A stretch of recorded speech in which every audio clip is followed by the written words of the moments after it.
ఫతావలి home మినిస్టర్తో ఇదొకసారి గమనించమని అడుగుతా ఉన్నా. ఇదొకసారి నేను ప్లే చేస్తా. కనబడతా ఉందా? సుబ్బారావు డీసీపీ పక్కన సిఐ మంతనాలు జరుపుతాను. ప్లే చేయమని జోగి ఒకసారి నాకు.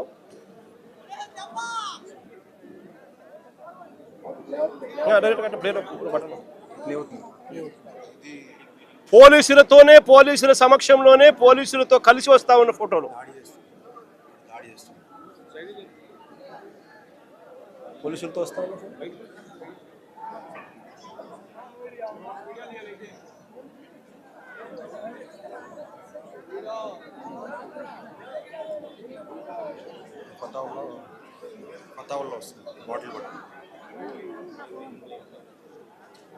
బాటిల్ ఎగరేసుకుంటూ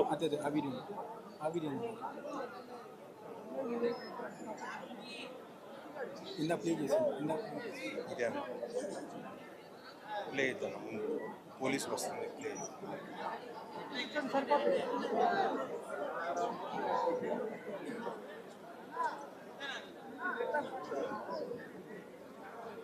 పోలీసులతో కలిసి ప్రయాణం చేసి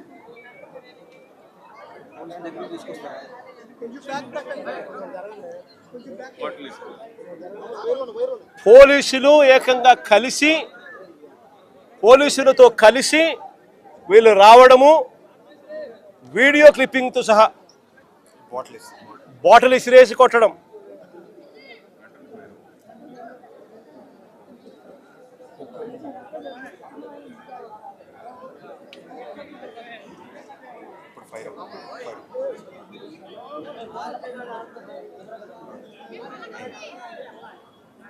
నేను అడుగుతా ఉన్నా,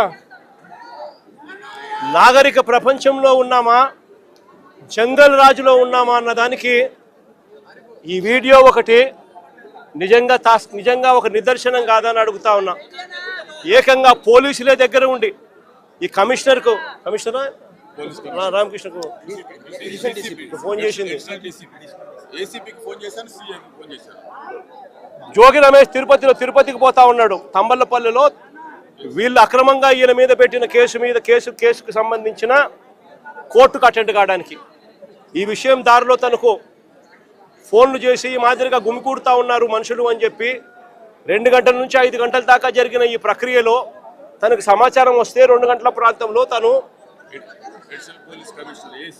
ఏసీపీకి కూడా ఫోన్ చేస్తే కనీసము, లోకల్ సిఐకి కూడా చేస్తే కనీసము నీకు రెస్పాన్స్ కూడా లేదు. కనీసం రెస్పాన్స్ కూడా లేదు. సిపి కనీసం ఫోన్ కూడా ఎత్తలా. నేను అడుగుతా ఉన్నా, ఈ మాదిరిగా ఇక్కడే కాదు, అక్కడ అంబటి రాంబాబు అన్న విషయంలో కూడా అంతే.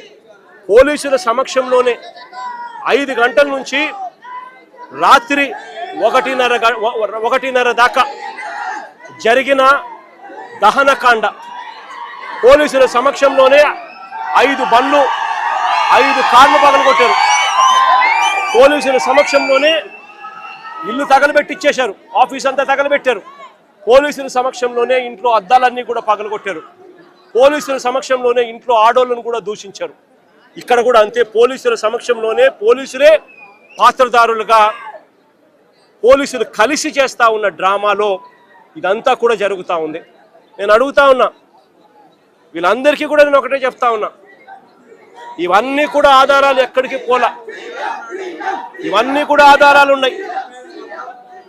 ఎన్హెచ్ఆర్సీ నుంచి సుప్రీంకోర్టు దాకా ప్రతి గడప కూడా తడతాం. రాష్ట్రంలో జరుగుతూ ఉన్న జంగల్ రాజు గురించి ప్రతి ఒక్కరికి కూడా అర్థమయ్యేలా చెప్తాం.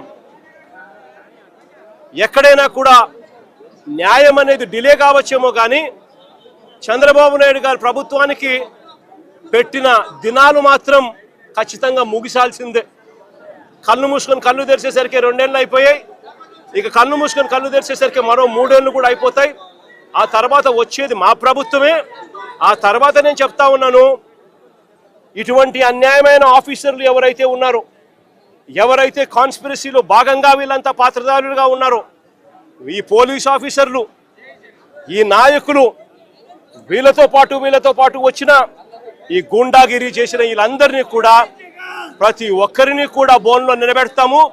ప్రతి ఒక్కరిని కూడా చేసిన అన్యాయానికి శిక్ష వహించక తప్పదు అని చెప్పి కూడా ప్రతి ఒక్కరికి కూడా ఈ సందర్భంగా తెలియజేస్తా ఉన్నాను. చంద్రబాబు నాయుడు గారికి కూడా బుద్ధి జ్ఞానం ఉంటే ఇప్పటికైనా కూడా నేను చెప్తా ఉన్నా. జోగి రమేష్ ఏమన్నాడు?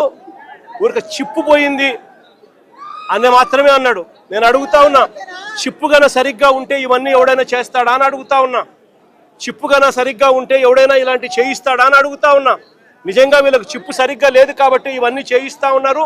చిప్పు లేదు కాబట్టి సిబిఐ తమ రిపోర్ట్లో క్లీన్ చిట్ ఇస్తా ఉన్నా కూడా టీటీడీలో ప్రసాదంలో ఎటువంటి గొడ్డు మాంసము, ఎటువంటి జంతువుల కొవ్వు, ఎటువంటి పంది కొవ్వు లేదు అని చెప్పి ధృవీకరించినా కూడా ఎన్డీడీబీ ల్యాబులు, ఎన్డీఆర్ఐ ల్యాబులు కూడా ఇవన్నీ కూడా ధృవీకరించి చెప్పినా కూడా చంద్రబాబు నాయుడు గారు ఇంకా రాజకీయ